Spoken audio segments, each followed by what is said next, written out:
काकादेव कानपुर का new studies institute एक ऐसा नीट का शिक्षण संस्थान जो किसी परिचय का मोहताज नहीं है, जहां पर पढ़कर बहुत से छात्रों का डॉक्टर बनने का सपना पूरा हो रहा है और धरती पर ईश्वर का दूसरा रूप होते हैं डॉक्टर। आज हम आपको मिलवाएंगे ऐसे ही व्यक्तियों से। आइए शुरू करते हैं आज का UP diaries. New speed institute के बारे में अगर बात करें तो इसकी स्थापना 2006 में की गई थी और इस इरादे के साथ की गई थी कि हम लोग अच्छी एजुकेशन और सिस्टमैटिक एजुकेशन प्रोवाइड करेंगे। बच्चों पे ध्यान दिया जाएगा, बच्चों को मोटिवेट भी किया जाएगा और हम लोगों ने यही काम किया। और इस काम की वजह से ही आज देश के सभी अच्छे मेडिकल कॉलेजेस में हमारे यहाँ के स्टूडेंट्स एमबीबीएस कर रहे हैं। बहुत सारे बच्चे ऐसे हैं जो एमबीबीएस करने के बाद पीजी भी कर चुके हैं और बहुत बड़े बड़े हॉस्पिटल्स में बहुत अच्छे काम पे लगे हुए हैं। हम लोगों ने सबसे पहले इस बार लॉकडाउन खत्म होने के बाद शुरू किया था मोमेंटम बैच, जो कि ऑनलाइन बैच था और बहुत ही सफल बैच रहा ये हम लोगों का। उसके बाद हम लोगों ने एक ऑफलाइन बैच शुरू किया, वेलोसिटी 1। ये बहुत ही अच्छा बैच रहा। उसके भर जाने के बाद हम लोगों को वेलोसिटी 2 शुरू करना पड़ा। उसके भर जाने के बाद हम लोगों ने पोटेंशियल 1 और पोटेंशियल 2 बैचेस शुरू किए और अभी हम लोग एक और बैच की शुरुआत कर रहे हैं जो मोमेंटम के नाम से, क्वेश्चन प्रैक्टिस बैच के नाम से होगा। मोमेंटम 2 तो शुरू हो ही चुका है, ये क्वेश्चन प्रैक्टिस बैच के नाम पे होगा और एक हम लोगों का रैंकर बैच भी इस समय चल रहा है। जो बैचेज हैं वो ऑफलाइन बैचेज हैं और हमारा मोमेंटम 1 जो बैच है वो एक ऑनलाइन बैच है। जो भी ऑफलाइन बैचेज हैं उसमें हम लोग पढ़ाने से पहले, चैप्टर शुरू करने से पहले तीनों सब्जेक्ट में बुकलेट्स प्रोवाइड कर देते हैं। ऑफलाइन की सारी पढ़ाई डिजिटल बोर्ड पे होती है, बच्चों को अच्छे से समझ में आता है। ऑफलाइन बैच में हम लोग पहले पीडीएफ प्रोवाइड कर देते हैं, क्वेश्चंस की पीडीएफ और जो भी कंटेंट होता है उसका पीडीएफ प्रोवाइड कर देते हैं। बच्चों के जो भी डाउट्स होते हैं वो हम लोगों को व्हाट्सएप पे पूछते हैं, हम लोग उनको डाउट्स के सोल्यूशन प्रोवाइड करते हैं। बच्चों को और भी कोई अगर डाउट पूछना होता है तो फोन पर हम लोगों से बात करके अपने डाउट्स को क्लियर करते हैं। बैचेस बहुत ही प्रॉपर, बहुत ही सिस्टमैटिक और बहुत ही टाइमली चल रहे हैं। बैचेस में कोर्स खत्म करने के बारे में हम लोगों का पूरा ध्यान है। हम लोग टाइम से कोर्स खत्म करेंगे। टाइम से कोर्स खत्म करने के लिए हम लोग संडे को एक्स्ट्रा क्लासेस भी लेते हैं और एक एक्स्ट्रा क्लास हम लोग शाम को 8 बजे से लेके 9:30 बजे तक डेली क्लास लेते हैं। फिजिक्स, केमिस्ट्री और बायोलॉजी की, कभी फिजिक्स की क्लासेस चलती रहती हैं तो कभी केमिस्ट्री की क्लासेस लगातार इस एक्स्ट्रा क्लास में चलती हैं, तो कभी बायोलॉजी की क्लासेस चलती हैं। रेगुलर हम लोग अपने आप को इंटरचेंज करते रहते हैं।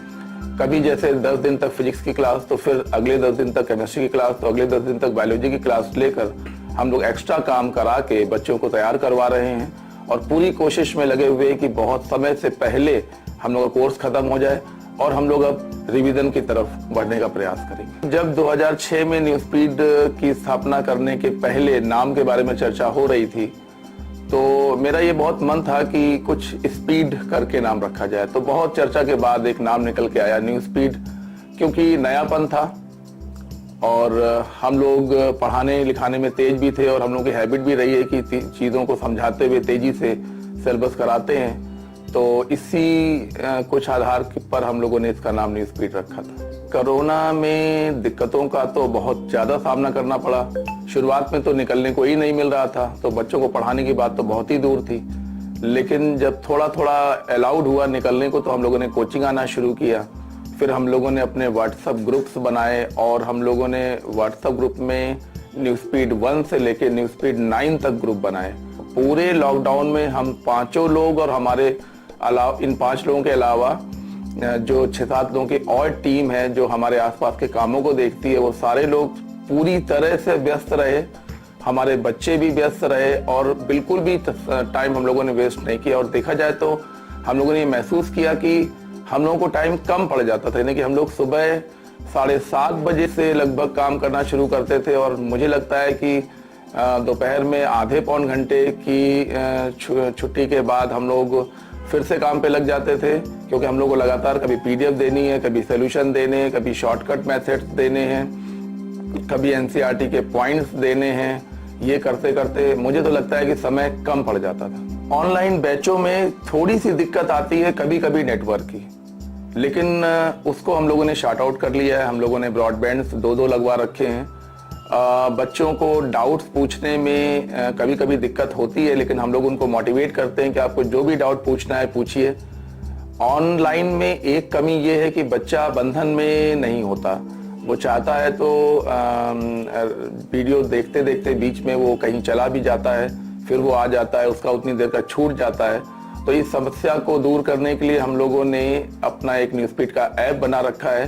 हम लोग अपना सारा वीडियो डेली वीडियो अपडेट करते हैं और जिन बच्चों का वीडियो छूट जाए वो उन बैचेज में देख सकता है। इस समय हम लोगों के पास लगभग 1500 बच्चे पढ़ रहे हैं, जो कि momentum 1, momentum 2, velocity 1, velocity 2, potential 1, potential 2 और रैंकर्स मिला के 1500 बच्चे हम लोगों से पढ़ रहे हैं और लगभग 250 बच्चे जो कि ऑनलाइन मोमेंटम बैच में पढ़ रहे हैं। ऑफलाइन और ऑनलाइन यही दो माध्यम हो सकते हैं। उसके अलावा डिस्टेंस लर्निंग प्रोग्राम हम लोग 2021 के बैचेज में शुरू करेंगे, जिसमें जो बच्चा कानपुर नहीं आ सकता है वो हमारे नोट्स मंगवा सकता है, ऑर्डर कर सकता है, हम लोग उसको नोट्स प्रोवाइड करेंगे। इस प्रकार से हम डिस्टेंस लर्निंग का एक नया प्रोग्राम शुरू करने वाले हैं। रिजल्ट न्यूज़पीड का हमेशा से अच्छा रहा। कभी कोई साल ऐसा नहीं गया जब सिलेक्शन कम हुए हों। सिलेक्शन बहुत पहले एम्स में सिलेक्शन नहीं होते थे, लेकिन पिछले 7-8 सालों में यहाँ के बच्चे एम्स में भी सिलेक्ट होने लगे। एनसीईआरटी पे बच्चे फोकस नहीं कर पाते थे, हम लोगों ने बच्चों को स्पेशली एनसीईआरटी पे फोकस करवाया। जो बाहर की कोचिंगें हैं, वो जो बहुत पुरानी कोचिंगें हैं जो एनसीईआरटी पे फोकस करवाती थी, हम लोगों ने उनसे आगे निकल कर एनसीईआरटी पे फोकस करवाया। हमारे बच्चों को एनसीईआरटी की लाइन बाय लाइन अंत तक याद हो जाती है। बहुत अच्छे टीचर्स हैं, बहुत एक्सपीरियंस टीचर्स हैं। केमिस्ट्री के हमारे विजय शुक्ला सर और कुलदीप पांडे सर बहुत ही बढ़िया केमिस्ट्री पढ़ाते हैं। उसके अलावा हमारे बायोलॉजी में जूलॉजी के प्रदीप त्रिपाठी सर और बॉटनी के राकेश चौरसिया सर बहुत ही अच्छा, जेनेटिक्स में महारत हासिल है उन लोगों को।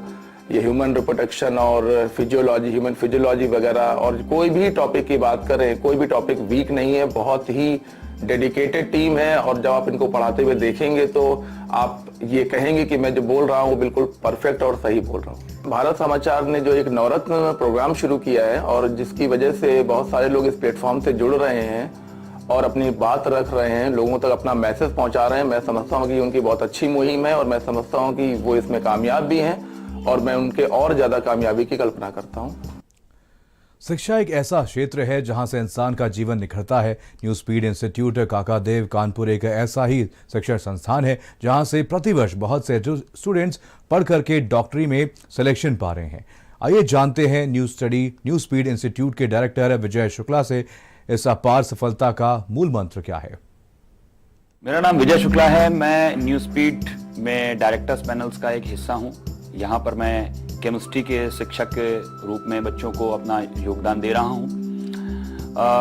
बहुत समय हो गया मुझे टीचिंग फील्ड से जुड़े हुए, तकरीबन 18 से 20 वर्ष का समय गुजर चुका है मुझे केमिस्ट्री पढ़ाते हुए और मुझे बहुत सौभाग्य मिला है कि एक से एक अच्छे स्टूडेंट्स को मैंने पढ़ाया जो कि आज विभिन्न मेडिकल कॉलेजेस में अपनी सेवाएं दे रहे हैं। तो इसके लिए मैं ईश्वर को बहुत ज़्यादा धन्यवाद देता हूं और मेरी यही इच्छा है कि मैं लगातार और स्टूडेंट्स का मार्गदर्शन करता रहूं इस न्यूज़पीड फैमिली के द्वारा, ताकि मैं और समाज के अग्रणी जो डॉक्टर हैं उनको बनाने में सहयोग कर सकूं। क्योंकि हम लोगों ने कोरोना काल के चलते आप देखें कि इस बार बैचेस बहुत लेट स्टार्ट हुए थे। 19 अक्टूबर को गवर्नमेंट की गाइडलाइंस आई थी और उसके बाद हम लोगों ने बैचेस की स्टार्टिंग की थी। लेकिन इसके बाद भी हम लोगों ने बैचेस को बहुत सिस्टमेटिकली स्टार्ट किया, यानी हमने पहले एक शेड्यूल को प्लान किया। हमने पूरे के पूरे सिलेबस को डिवाइड किया कि फिजिक्स, केमिस्ट्री और बायो में हम कैसे अपना सिलेबस कंप्लीट कराएंगे, इसको प्रॉपर्ली चेक आउट किया और उसके बाद हम लोगों ने बैचेस को स्टार्ट किया। तो हमें मालूम है कि हमें अपना कोर्स कैसे कंप्लीट कराना है और बहुत अच्छी लय से, एक अच्छी स्पीड से हमारा कोर्स चल रहा है। बहुत सारे चैप्टर्स को मुझे मालूम था, हम लोगों को जानकारी थी कि हम शायद क्लास में उतने चैप्टर्स को न करा पाए, तो इसके लिए हम लोगों ने एक्स्ट्रा क्लास का प्राविधान पहले से ही सोच रखा था, जो कि हम लोगों ने एग्जीक्यूट कर दिया है। और इस समय रोज फिजिक्स की, केमिस्ट्री की और बायो की 8 से 9:30 रात में एक्स्ट्रा क्लासेस चल रही हैं। और मैं कहूंगा कि बच्चे पूरे मन से सुबह 6 घंटे पहले क्लासेस करते हैं या शाम को 6 घंटे क्लासेस करते हैं। जैसे सुबह 8 से 2 क्लासेस चलती हैं, शाम को फिर 2 से 8 तक क्लासेस चलती हैं। और इसके बाद भी बच्चे उतने ही उत्साहित होकर के 8 से 9:30 वाली क्लास करते हैं। और मुझे कहने में बड़ा अच्छा लगता है कि बच्चे पूरी तरह से हम लोगों के साथ जुड़े हुए हैं और बहुत मेहनत कर रहे हैं और मुझे लगता है कि हम लोग बिल्कुल सही समय पे अपना कोर्स कंप्लीट करा ले जाएंगे। हम लोगों ने रिवीजन के लिए भी प्रावधान रखा है, इसीलिए हम चाहते हैं कि हमारा सिलेबस जो है वो नीट के एग्जाम के कम से कम 1 से 1.5 महीने पहले पूरा कंप्लीट हो जाए, ताकि कम से कम 1 महीने का समय हमें बच्चों को रिवाइज करवाने का मिले, ताकि हम जो इंपॉर्टेंट पॉइंट्स हैं उनके शॉर्ट नोट्स बना करके बच्चों को प्रॉपर्ली रिवाइज करवा सकें, उनको दे सकें, ताकि वो अच्छा से अच्छा परफॉर्म नीट एग्जाम में कर पाएं। न्यू स्पीड इंस्टीट्यूट लगातार बच्चों के विषय में सोच रहा है। हम लोगों की यही इच्छा है कि बच्चे अच्छा से अच्छा परफॉर्म करें। इसके लिए हम लोगों से जो हो सकता है हम लोग कर रहे हैं। हम लोग लगातार ये भी देख रहे हैं कि कुछ बच्चों को हॉस्टल संबंधित समस्याएं आती हैं, तो अगले साल से न्यू स्पीड इंस्टीट्यूट बच्चों के क्लासरूम प्रोग्राम के साथ साथ अपने आप को हॉस्टल्स में भी इंट्रोड्यूस करने जा रहा है। हम लोग निश्चित रूप से बॉयज और गर्ल्स के हॉस्टल्स स्टार्ट करेंगे। स्टार्ट में बहुत हॉस्टल्स नहीं लेंगे, हम केवल उतने ही हॉस्टल्स लेंगे जिसमें कि हम मैक्सिमम बच्चों, जो बच्चे उसमें रह रहे हैं, उनका अधिक से अधिक हम देखभाल कर पाए। हमारा न्यू स्पीड परिवार है। एक्चुअली हम पांचों लोग एक फैमिली की तरह हैं। हम पांचों लोग तो टीचिंग में हैं, इसके अलावा हमारा बहुत बड़ा स्टाफ है, उन सबका भी बड़ा अग्रणी योगदान रहता है हम सबके साथ, और हम लोग एक टीम वर्क की तरह काम कर रहे हैं, और ये टीम वर्क बच्चों को दिखाई भी दे रहा है, और इसलिए बच्चे बड़े मन से जुड़े हुए हैं। हमें चाहते हैं कि अगले साल जो स्टूडेंट हमारे पास आए वो न सिर्फ क्लासरूम प्रोग्राम में हमसे जुड़ा हुआ हो, बल्कि साथ ही साथ वो बच्चा हमसे हॉस्टल से भी अटैच्ड हो, यानी कि हम बीच बीच पर हॉस्टल्स में जाकर विजिट करें, हमारा अपना हॉस्टल हो, हम जाकर के देखें कि उनको वहां पर प्रॉपर फूडिंग मिल रही है कि नहीं मिल रही, उन्हें और चीजों की सुविधाएं प्रॉपर मिल रही कि नहीं मिल रही। अगर किसी बच्चे की कोई बीमारी होती है, कोई उसको मेडिकेशन की जरूरत है, तो भी न्यू स्पीड परिवार आगे आकर के इन सब में भी योगदान करेगा। हम चाहते हैं बच्चे के व्यक्तित्व का समुचित विकास हो, बच्चा पढ़े और पूरी लगन से तैयारी करे, ताकि वो अपनी सफलता को प्राप्त कर सके। सबसे बड़ी चीज होती है कि हम बच्चों तक मैक्सिमम पहुंच पाए। बहुत सारे बच्चों के पास ये समस्या है कि वो कानपुर आकर नहीं रह सकते, हॉस्टल में उनके पास इतना पैसा नहीं है कि वो हॉस्टल्स और कोचिंग दोनों को बियर कर पाए। धीरे धीरे new speed institute Uttar Pradesh और उत्तर प्रदेश के बाहर के क्षेत्रों में भी अपने इंस्टीट्यूट डालेगी और धीरे धीरे अपने आप को प्रमोट करने का प्रयास करेगी। हमारी जो पूरी टीम है वो बच्चों के प्रति कंप्लीट डेडिकेटेड टीम है। रोहित अवस्थी सर फिजिक्स में इतना बड़ा नाम है कि मुझे नहीं लगता कि उत्तर प्रदेश में जो भी बच्चा मेडिकल की तैयारी कर रहा है वो रोहित अवस्थी सर का नाम ना जानता हो, या बॉटनी में चौरसिया सर का नाम ना जानता हो, या जूलॉजी में प्रदीप त्रिपाठी सर का नाम ना जानता हो। ये सभी लोग बड़े रेनाउंड लोग हैं, और रेनाउंड इसलिए नहीं कि इसलिए वो रेनाउंड है क्योंकि उन्होंने बहुत मेहनत करके इस मुकाम को हासिल किया है। के पांडे सर केमिस्ट्री में, मैं केमिस्ट्री में हूं। हम लोग विगत 17-18 सालों से लगातार इसी प्रोफेशन से जुड़े हुए हैं और अपना पूरा भरसक प्रयास करते हैं कि हम अपना कोर्स सही समय पे कंप्लीट करें, बच्चों को रिलेवेंट एजुकेशन प्रोवाइड करें। मतलब जो चीजें नीट में पूछी जाती हैं उन्हीं के अनुसार ही हम क्वेश्चंस को फ्रेम करें, उन्हीं को बता सकें। बच्चे जब सेलेक्ट होते हैं और उनका सिलेक्शन होकर विभिन्न मेडिकल कॉलेजेस में जाते हैं, तो मुझे लगता है जितनी पेरेंट्स को खुशी होती है उतनी ही उनके अध्यापकों को यानी टीचर्स को भी खुशी होती है, क्योंकि उनका भी योगदान उसमें होता है। तो हमारी पूरी टीम एक वेल डेडिकेटेड टीम है, और मुझे लगता है कि हमारी सफलता का जो श्रेय है वो पूरी टीम को ही जाता है, और पूरी टीम ही इसमें पार्टिसिपेट करती है। कि जो बच्चे नीट एग्जाम को क्लियर कर रहे हैं वो सभी बधाई के पात्र हैं। उन्होंने बहुत मेहनत की। हमारी टीम ने तो आपके साथ काम किया ही किया, लेकिन सच्चाई ये है कि उसमें अगर हमारा 40% योगदान है तो 60% बच्चे का ही योगदान है। उसकी अपनी विल पावर से, उसकी अपनी मेहनत से, उसके अपने डेडिकेशन से ही सिलेक्शन हुआ। देखिए, जो नीट का एग्जाम है, मैं मानता हूं कि वो 2 शब्दों पर टिका हुआ है, एक स्पीड और दूसरी एक्यूरेसी। बहुत सारे बच्चे ऐसे तैयारी करने के लिए आते हैं जिनकी स्पीड बहुत अच्छी होती है, लेकिन उनकी एक्यूरेसी अच्छी नहीं होती, जल्दबाजी में क्वेश्चंस को गलत करते हैं। और बहुत सारे बच्चे एक्यूरेसी अच्छी रखते हैं, यानी कि क्वेश्चंस कम अटेम्प्ट कर पाते हैं, लेकिन जितने करते हैं सही करते हैं। ये इन दोनों चीजों का तालमेल है। जिस दिन आपकी स्पीड और एक्यूरेसी अच्छी हो जाएगी, जो बच्चे इस समय एस्पिरेंट्स हैं, तैयारी कर रहे हैं, मैं उनसे सिर्फ यही कहना चाहूंगा कि बेटा अपने स्पीड और एक्यूरेसी पर कॉन्सेंट्रेट कीजिए। जिस दिन आप इन दोनों को अच्छा कर लेंगे, आपको सिलेक्शन से कोई नहीं रोक सकता। अब डर का माहौल धीरे धीरे खत्म हो रहा है। आप देखिए कि वैक्सीनेशन हो रहा है, देश में वैक्सीन आ चुकी है।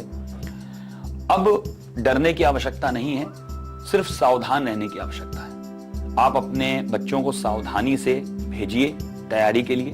नहीं कर सकते हैं तो ऑनलाइन क्लासेस करवाइए। अगर आपके पास फैसिलिटीज हैं, नेटवर्क की प्रॉपर फैसिलिटी है, मोबाइल ठीक है, तो आप ऑनलाइन क्लास भी करवा सकते हैं। लेकिन ऑफलाइन क्लास में भी मैं ये कहना चाहूंगा कि अब डरने की कोई आवश्यकता नहीं है। वैक्सीन प्रॉपर्ली आ चुकी है, वैक्सीनेशन हो रहा है। अगर बच्चे एक साफ सफाई से रहें, 2 गज की दूरी का पालन करें, प्रॉपर्ली अपना हाथ धोते रहें और थोड़ा सा क्या बोलते हैं स्वच्छता से रहें, तो मुझे लगता है कि अब कोरोना से डरने की कोई विशेष जरूरत नहीं है और अब वो अपने तैयारी पर प्रॉपर्ली फोकस कर सकते हैं। भारत समाचार में नवरत्न प्रोग्राम है, इसका बहुत आभारी हूं कि ये इस तरह का कार्यक्रम चला करके जो इंस्टीट्यूट्स हैं या जो समाज के लोग हैं जो समाज में कुछ अपना सहयोग कर रहे हैं, योगदान दे रहे हैं, उनको प्लेटफॉर्म प्रोवाइड कर रहे हैं अपनी बात को कहने के लिए, तो मैं इनको इस बात के लिए बहुत बहुत बधाई देता हूं। आज के आधुनिक दौर में बीमारियां आम बात हैं। ऐसे दौर में हॉस्पिटल की भूमिका बहुत ही अहम हो जाती है। अगर इंसान को सही वक्त पर सही इलाज मिल जाए तो उसकी जिंदगी बचाई जा सकती है और इसी दिशा में काम कर रहा है कानपुर का रीजेंसी अस्पताल, और जिसमें अभिषेक कपूर जी का महत्वपूर्ण योगदान है। जानते हैं उनके बारे में। नमस्कार, मेरा नाम अभिषेक कपूर है एंड मैं प्रमोटर ग्रुप रीजेंसी हॉस्पिटल में हूँ एंड कंपनी के साथ में पिछले 8-9 साल से काम कर रहा हूँ एंड इससे पहले मैं काफ़ी और कंपनियों में काम कर चुका हूँ और इसके बाद अब आके यहाँ रीजेंसी में काम कर रहा हूँ। देखिए, ये हॉस्पिटल आज से 25 साल पहले मेरे फादर ने शुरू किया था। वो एक डॉक्टर थे एंड उस समय कानपुर में कुछ भी अवेलेबल नहीं था। एक सीटी स्कैन के लिए भी पेशेंट को दिल्ली जाना पड़ता था एंड पेशेंट जाते जाते सीटी स्कैन कराने के उसमें ही बीच में पेशेंट की डेथ हो जाती थी एंड ये काफ़ी दिन तक चला। तो मेरे फादर का एक सपना था कि कानपुर में एक ऐसा हॉस्पिटल खोलें जिसके खोलने के बाद किसी भी आदमी को कानपुर के बाहर ना जाना पड़े किसी भी चीज़ के लिए। एंड उसके बाद आपने देखा होगा पिछले 25 सालों में हर चीज़ में हम लोग ने सबसे पहले हम लोग स्टेट में लेकर आए, चाहे पहला सीटी स्कैन हो, चाहे पहले हमारे हुआ पहला कैथ लैब हुई, पहली कार्डियक सर्जरी, पहला आईसीयू, पहला एनआईसीयू, हर चीज़ हम लोग सबसे पहले स्टेट में लेकर आए और आगे भी लाते रहेंगे। कानपुर में हमारी 5 ब्रांचें हैं। हमारी लखनऊ में हमारी पहली ब्रांच खुली है इस अप्रैल में एंड वो स्टेट का सबसे बड़ा रीनल और गैस्ट्रो हॉस्पिटल है, डेडिकेटेड सिंगल डोर स्पेशलिटी है, सिर्फ 2 स्पेशलिटी है वहाँ पे, रीनल साइंसेज एंड गैस्ट्रो। वहाँ पे मुंशी पुलिया के पास लखनऊ में हमारा खुला है और इस समय हम लोग बाकी शहरों में भी देख रहे हैं, जैसे आपके बनारस, इलाहाबाद वगैरह जितने ईस्टर्न यूपी और सेंट्रल यूपी के शहर हैं उनमें भी हम लोग की कई जगह बात चल रही है, बट वो कोविड के चक्कर में थोड़ा सा प्रोसेस स्लो है। बट हम लोग का मेन मकसद यही है कि हम लोग जो भी करेंगे यूपी के लिए करेंगे। यूपी में बॉर्न एंड ब्रॉट अप है हम लोग, हर चीज़ यूपी के लिए करेंगे और यूपी में हेल्थ केयर सर्विसेज बेटर करने के लिए हम लोग का विजन है अगले 5 से 10 साल का। ये मैं अपने फादर से पूछता था कि ऐसा नाम रीजेंसी कहाँ से आया, क्या था। सो मेरे फादर एक डॉक्टर थे एंड वो दिल्ली में उस समय कंपनी के रजिस्ट्रेशन वगैरह हुआ करते थे, तो वो कराने के लिए वहाँ पे गए जब कंपनी स्टार्ट हो रही थी, तो उनका आइडिया था कि भाई इसका नाम सूर्या या कुछ रखा जाए। तो जब वहाँ पे अप्लाई किया तो ये ऑलरेडी नाम किसी ने ले रखा था, तो हमें मिल नहीं पा रहा था वहाँ पे नाम। तो वहाँ पे जो सरकारी अफसर था उसने कहा साहब जल्दी बताइए, आपके पास में आपका समय नहीं है, आप 5 मिनट दे रहा हूँ, आप जो नाम बता दीजिए रखिए और इसके अलावा आपको फिर बाद में 1 महीने बाद आना पड़ेगा। तो मेरे फादर ने खिड़की के बाहर देखा, वहाँ पे एक कोई बिल्डिंग थी, वहाँ पे नाम ये लिखा हुआ था रीजेंसी, तो उन्होंने कहा चलिए इसके नाम से हम करते हैं। बट अगर आप जाएंगे तो अब रीजेंसी शहर के लिए एक बहुत बड़ा भरोसा हो गया है। नाम जिस उसे भी रखा गया, बट एक जब आप अब रीजेंसी की कभी कोई बात करता है तो आपको मालूम है एक भरोसे के साथ जा रहा है, एक आशा के साथ जा रहा है, जो कि उसका मरीज या उसका पेशेंट, उसका भाई, उसका बाप उधर आएगा तो उनको ऑलमोस्ट गारंटी है कि भाई उनको इंडिया की बेस्ट सर्विस में मिलेगी, क्योंकि बेस्ट डॉक्टर टीम और बेस्ट टेक्निकल इक्विपमेंट्स देना ये हमारा काम है, बेस्ट एक्सपीरियंस देना हमारा काम है। बाकी तो सब आपकी पेशेंट की डेस्टिनी पे भी बहुत कुछ और लक पे डिपेंड करता है। करीब 150 डॉक्टर हमारे साथ काम कर रहे हैं पिछले 25 साल में जो जुड़ते गए हैं एंड 25 साल में ऑलमोस्ट किसी भी डॉक्टर ने हमें आज तक छोड़ा नहीं है। 25 साल से हमारे डॉक्टर यहाँ पर हैं, तो वो खुद एक सबसे बड़े भरोसे की बात है, ट्रस्ट की बात है। एंड टोटल में आप देखें तो आज के दिन हमारे पास इस समय 3000 आदमी काम कर रहा है हमारे साथ। तो 3000 की वर्कफोर्स है जो पूरे टाइम पेशेंटों के लिए केयर कर रही है इस समय। कोविड महामारी पूरे वर्ल्ड को इफेक्ट कर रही है इस समय एंड सब लोग परेशान हैं। आम आदमी परेशान है, जनता परेशान है, ट्रेडर्स परेशान है, बिजनेसमैन परेशान है, सबसे खास करके सरकार परेशान है, बिकॉज उस पर सबसे ज़्यादा रिस्पॉन्सिबिलिटी है इस काम को देखने की कि भाई कोविड ठीक तरीके से निपट जाए। सो आई थिंक सरकार ने पहला एक काम तो अच्छा किया था कि इनिशियली लॉकडाउन किया, बिकॉज वो एक कीमती समय था जो हम सारे हॉस्पिटल्स को और हमारे कंट्री को समय मिला 2-3 महीने का, जब तक ये कोविड केसेस ज़्यादा नहीं थे, कि अपने आप की तैयारी करने का। पीपी की फैक्ट्री लग गई, मास्क की फैक्ट्री लग गई, दवाइयाँ बनने लग गई, हॉस्पिटल के प्रोटोकॉल्स बन गए, एडिशनल हायरिंग हो गई। ये अगर लॉकडाउन नहीं हुआ होता तो ये सब तैयारी करने का मौका नहीं मिलता। जब आप जंग पे जाते हैं, जंग लड़ने से पहले आपको तैयारी करनी पड़ती है, तो तैयारी करने का मौका हम सबको मिला। तो वो बहुत ही महत्वपूर्ण स्टेप था। गवर्नमेंट एम्पानलमेंट में CGHS और ECHS इन सारे मरीजों का हम लोग ट्रीटमेंट कर रहे हैं। सरकार, सब सरकारी लोग हैं, सबका ट्रीटमेंट यहाँ पे हो रहा है। कार्ड के बेसिस पे कैशलेस होता है, बाकी सारी TPO का कैशलेस होता है। तो आप देखेंगे आज 25 साल की जर्नी हो गई है एंड आज एक, जैसे मैंने शुरू में कहा कि रीजेंसी का नाम एक जब भी बोला जाता है शहर में, डॉक्टरों के बीच में, पेशेंटों के बीच में, तो हर आदमी एक गर्व से और एक भरोसे से कहता है। जब कहीं इस आदमी हर जगह निराशा मिलती है, फिर वो आखिरी में ये कहता है कि भाई अब इसको शायद हम लोग रीजेंसी ले चलें। तो एक भरोसा हो गया है। मुझे सबसे बड़े बात का गर्व है कि आज हम एक भरोसे के लिए जाने जाते हैं कि जो भी यहाँ पर आएगा, किस भी कंडीशन में आएगा, उसको बेस्ट, कंट्री का बेस्ट ट्रीटमेंट मिलेगा। और वही हमारा गर्व है कि हमारा विजन है कि हम लोग पेशेंट को बेस्ट ट्रीटमेंट दें। आउटकम जो है वो काफी हद तक आदमी की लक, डेस्टिनी और बहुत सारी चीजों में मैटर करता है। सफलता का श्रेय मेरे साथ जो 3000 लोग काम कर रहे हैं उनका है, और जो 150 डॉक्टर हमारे साथ काम कर रहे हैं उनका है। देखिए, बिकॉज उस टीम के बिना तो हम लोग रीजेंसी कुछ भी नहीं था। सब डॉक्टर आते गए, जुड़ते गए, हमारा परिवार इतना बड़ा हो गया, 3000 लोग का परिवार हो गया, और 3000 कमिटेड लोग जो कि पूरे टाइम पेशेंट की सेवा में जुड़े हैं। ये सारा श्रेय इन्हीं लोग का है। ये मेरी सबसे एक ही विनती है, अगर कोविड को देखा जाए तो कोविड से आदमी डरे ना, डरने की कोई बात नहीं है। अगर आपको लगता है, कोई सिम्टम लगता है, तो तुरंत टेस्ट कराएं। ऐसा सब, इसका इलाज बिल्कुल मुमकिन है, आराम से हो रहा है, कोई इसमें घबराने की बात नहीं है। भय ना फैलाएं लोगों को, व्हाट्सएप और फोन के थ्रू भय ना फैलाया जाए, और अपना बस मास्क पहने। मास्क से बड़ा वेपन कोई भी नहीं है इस जंग के लिए। और मैं भारत समाचार की टीम को कांग्रेचुलेट करता हूँ। आई थिंक बहुत जरूरी है, जो लोग यूपी, उत्तर प्रदेश से इमोटिवली अटैच्ड हैं और सारा अपना इन्वेस्टमेंट यूपी में कर रहे हैं और सब कुछ यूपी के लिए ही कर रहे हैं, उनको ये एक मंच पे लेकर आ रहे हैं। और ऐसे बहुत सारे और भी ऑर्गेनाइजेशंस और व्यक्ति हैं जो यूपी में और कानपुर के लिए इतना काम कर रहे हैं, उनको हाईलाइट किया जा रहा है। आई थिंक ये स्टेट और सिटी के लिए बहुत ही गर्व की बात है। इसी के साथ इस प्रोग्राम में बस इतना ही। देखते रहिए भारत समाचार। नमस्कार।